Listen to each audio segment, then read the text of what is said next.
Hello everyone, welcome back to the channel, or welcome if you're new. This is Found Crew Journals Revealed a Horrifying End. This is from Scary Interesting.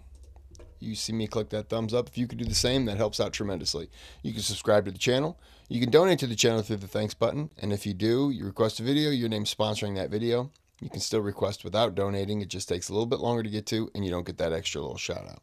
So, it's Halloween. Well, it's October. And I actually do a lot of these types of videos, but I'm doing them more now for Halloween. So let's just shut up and get into it.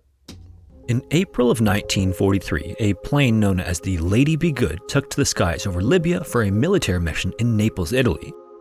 Later that evening, communication abruptly stopped, and the whereabouts of the plane and its crew wouldn't be known for almost 2 decades. When it was finally learned what happened, it was far more horrifying than anyone could have imagined. This is the disturbing disappearance of the Lady Be Good, and as always, viewer discretion is advised.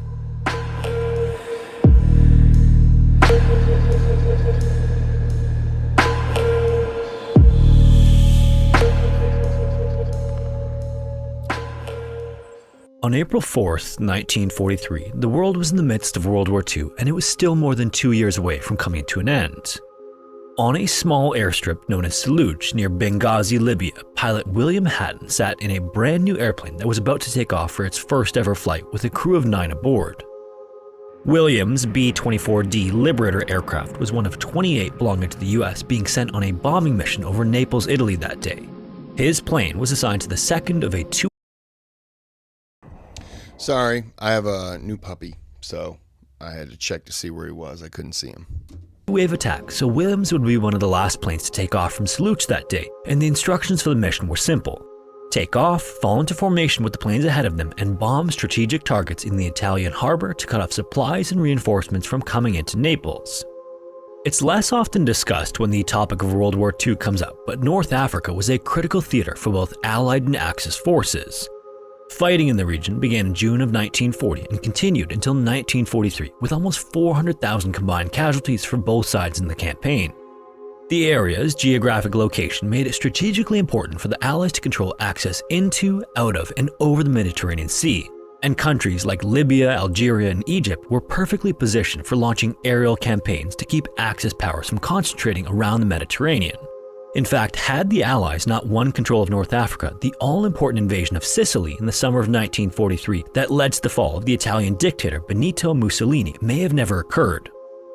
Now, the US military's favorite tool for aerial attacks was the very plane William was piloting, which was a heavy bomber aircraft with an exceptionally long flight range and the ability to cruise at high speeds.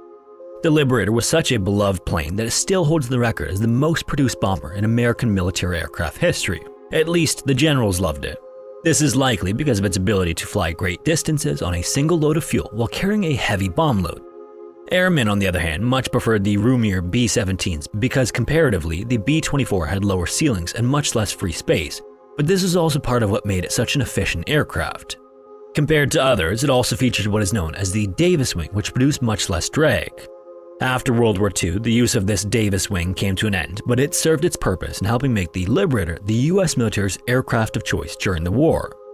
As good as the B-24 was, however, the conditions on April 4th weren't cooperating enough to call the mission to Naples routine.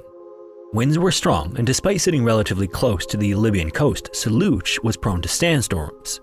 This caused visibility to be greatly reduced by all the sand in the air, and after the first wave of B-24Ds took off, many of their pilots decided it was unsafe to continue on. As those planes turned around to head back to Saluj, Williams' plane, which was nicknamed the Lady Be Good, took to the skies for the first time and got onto its course toward Italy. As the plane headed in the direction of where William expected the formation to be, he heard pilot after pilot come on the radio to report that they were returning to Saluj because the conditions were so poor that they threatened the functionality of the aircrafts. This is because sandstorms present a type of danger to planes that regular storms don't. Because sand is coarse and rough, it can be abrasive and cause damage to everything from windscreens to engines. William, however, believed the Lady Be Good was holding up nicely despite conditions, so he and the crew pressed on alone. Then, just 30 minutes from reaching Naples, he didn't like how the engines were performing and he knew that the sand was to blame. Just like the 27 others who were part of the mission, William decided to turn the plane around and head back to Saluj. Almost as soon as the Lady Be Good was pointed to the south, its automatic direction finder stopped working. This failed piece of equipment is critical in the navigation of an airplane because it constantly displays the plane's heading. Ironically, it was a problem not caused by the sandstorm, but it was a major issue nonetheless. And located more than 700 miles or 1,100 kilometers to the southeast of Naples, Saluch would be nearly impossible to find if William had no idea what direction the plane was pointing. In better conditions, the crew would navigate by sight using landmarks on the ground, but there was no chance of that happening during a sandstorm in and around Libya. Since Saluch was located in the northern portion of the country, the Libyan shoreline with the Mediterranean Sea would have been about the best landmark the men could have hoped for, since cities are sparse in the area. In fact, even today, the region has few established towns and cities because it's an area dominated by the vast, barren Sahara Desert. It's unclear exactly why officials and radio operators made the decisions they did that night, but either way, it would result in the plane not getting navigational help. And soon enough, not only was a sandstorm still causing visibility problems in the region, but night had long since fallen, making flying by sight all the more difficult. In the end, the Lady Be Good never did find Saluch that night, and when crew stopped replying to radio operators, US military officials in North Africa feared the worst. Early the next day, a search and rescue mission was launched, but no one even knew where to look as the plane's last known location was over the Mediterranean Sea. This is when the automatic direction finder stopped working.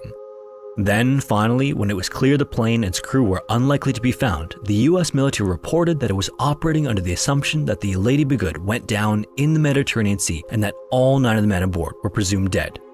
And with that, the military considered the matter closed. By 1958, the world's growing dependence on fossil fuels had created a race among oil companies to locate new and more fruitful drilling sites, and North Africa just happened to have an abundance of them. During a scouting flight over Libya, several British geologists working for an oil company looked out their windows for any signs of oil when one of them spotted some sort of debris field below. This was then pointed out to the others, and the pilots circled the area at a low altitude so they could get a better look at what it was. And it didn't take long for them to figure out that it was the remains of an airplane that had clearly crashed there. Since it appeared to be a military plane, the pilot contacted Wheelus Air Force Base in Libya about the discovery, but initially there was little interest in it from officials there. They had no record of a missing plane, so the discovery was more or less none of their concern. Over the following months, more and more surveys of the area were conducted by geologists, one of which happened to be a good friend of the commander at the same airbase.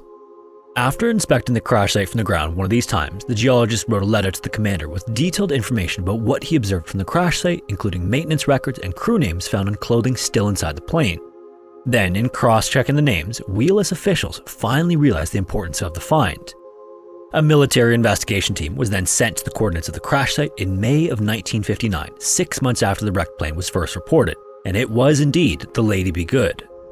Many years earlier, when William called into Saluch for help that night in 1943, radio operators made a crucial mistake. Rather than providing verbal instructions right from the get-go, instead, during the sandstorm in the middle of the night, Saluch officials decided to fire off a series of flares in hopes that the Lady Be Good would spot them. Obviously, while well-intentioned, the plane wasn't able to see the flares. William then unknowingly flew right past the airstrip and continued south.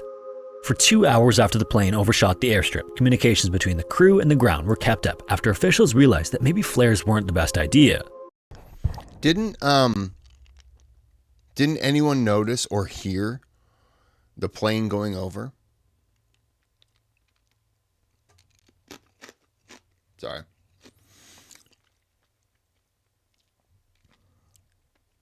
Did anyone at the airstrip, well, you don't know what's coming and going. Well, if it's, I can speak, I promise. If it's a sandstorm, well, yeah, but if it's a sandstorm, you're not going to have a whole lot of traffic going in and out, especially not coming in. I guess you could have them coming out because they can get out of it. But, well, if they're going out, well, still, if they're going out, I would think you would shut it down because of the risk of, you're not going to land there, but the risk that people could take off and in that sandstorm could collide. I mean, Clearly, you're not going to have them starting and going in the same direction. One's going to go this way, one's going to go that way, but still, I would think that when they flew over, somebody in the airstrip would be like, I don't see a plane taking off and I hear a plane going over. But then again, the crew flying the plane doesn't know that they're over that airstrip, and the crew on the ground isn't going to say, we think that that's them. Yeah, never mind. Verbal guidance then began in hopes of getting the plane on the ground somehow, but it was too late by that point.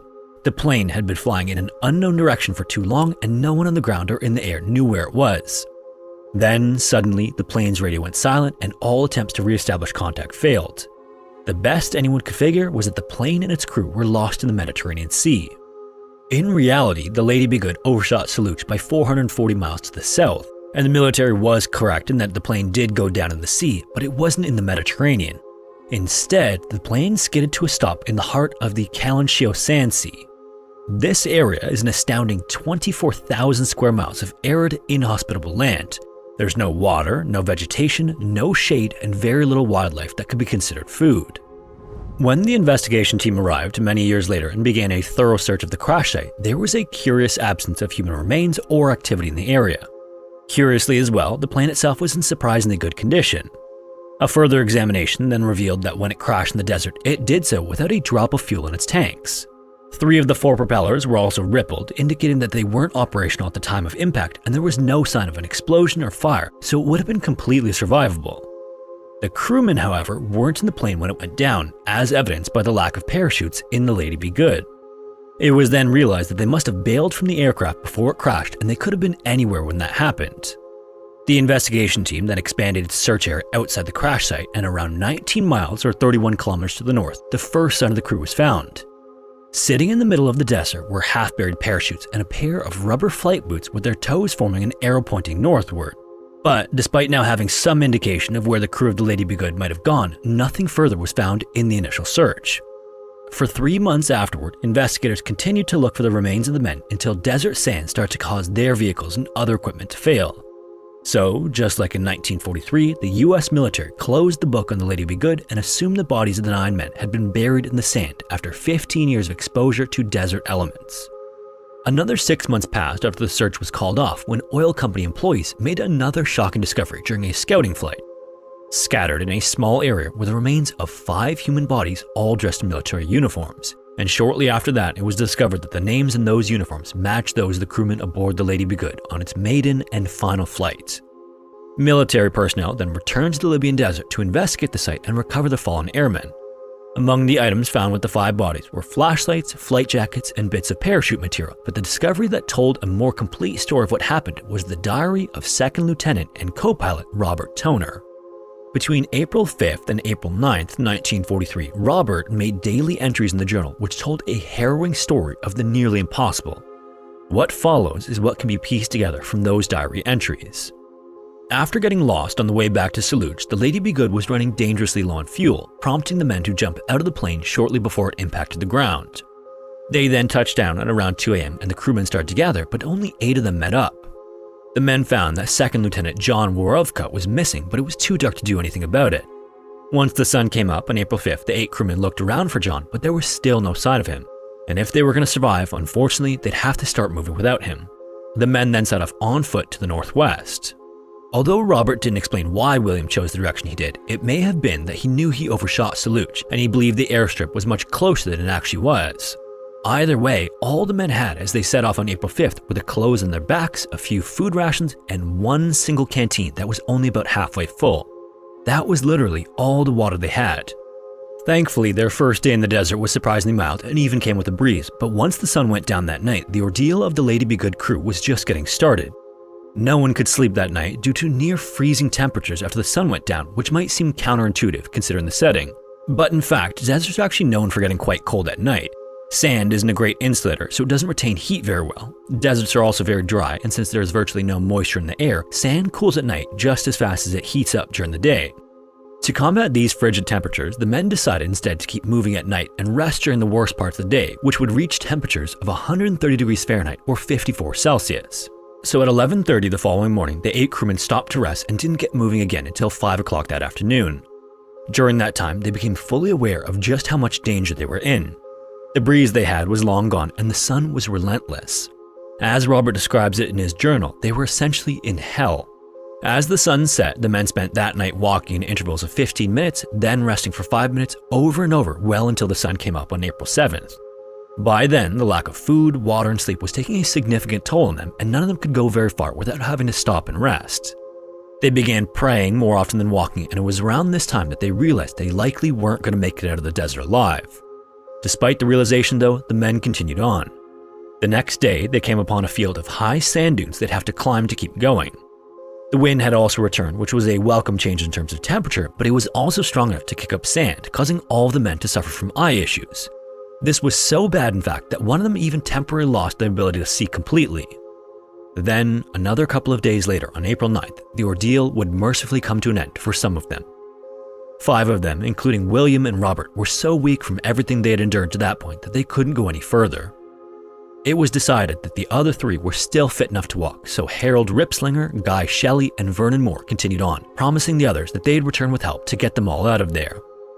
One of the last things Robert wrote in his journal as he lay in the sand was that they were all so tired they just wanted things to be over. Tragically, they'd all get their wish sometime after the final journal entry. After the discovery of the bodies in 1960, there would be one final organized search for the rest of the Lady Be Good crew. Under the name Operation Climax, 6 desert vehicles, 2 helicopters, and 19 troops and airmen were involved, and now that at least some of the crewmen were located, officials could concentrate on a much smaller area.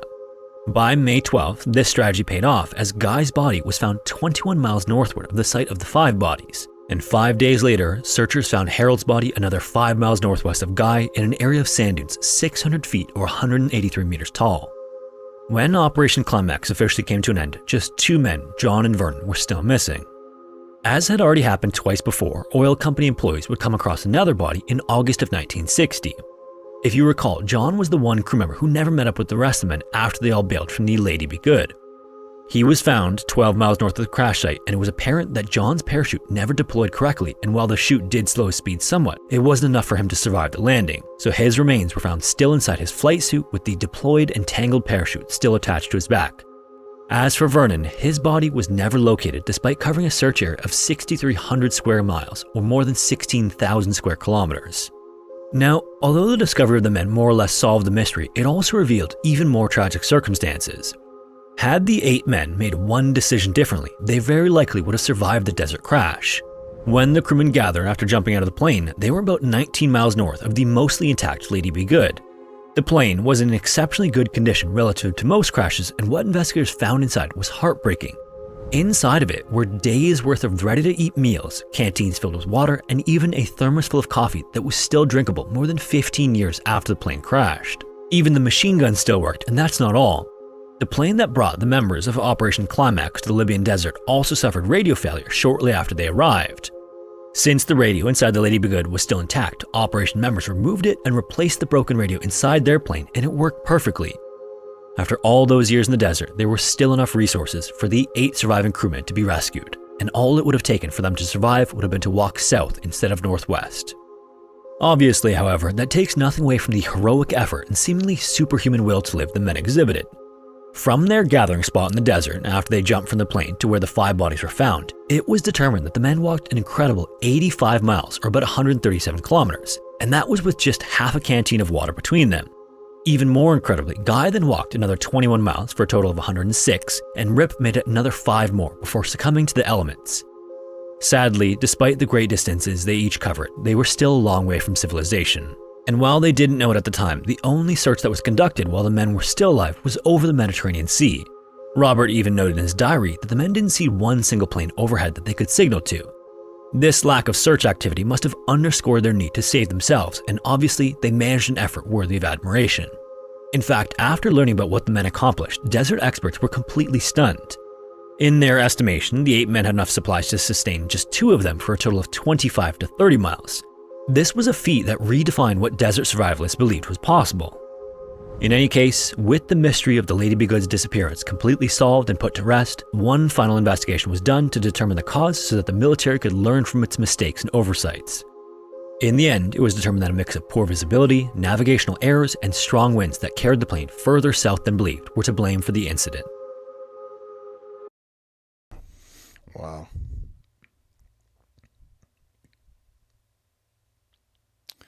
That's I want to visit the Valley of the Atlas Men. That's yeah.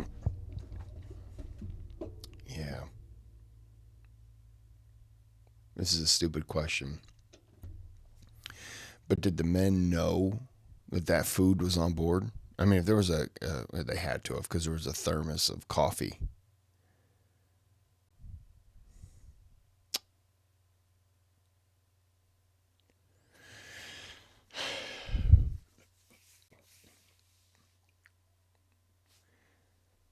I'm trying to think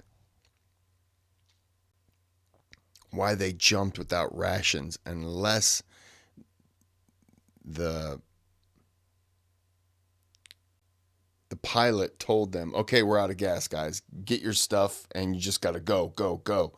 And they all got out of there, and that, oh, I'm phasing, I'm disappearing. All right, I'm back. The the pilot must have, just kind of rushed it on them, like, okay, we got to go, we got to go, we got to go, and they just didn't grab supplies. And the bombardier, he jumped, it didn't open.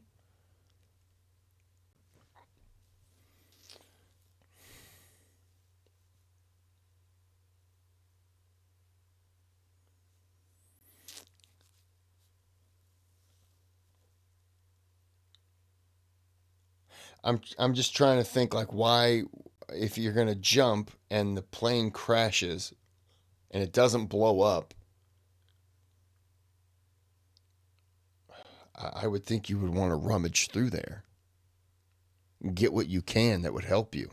I've clearly I've never been in that experience, so what do I know? But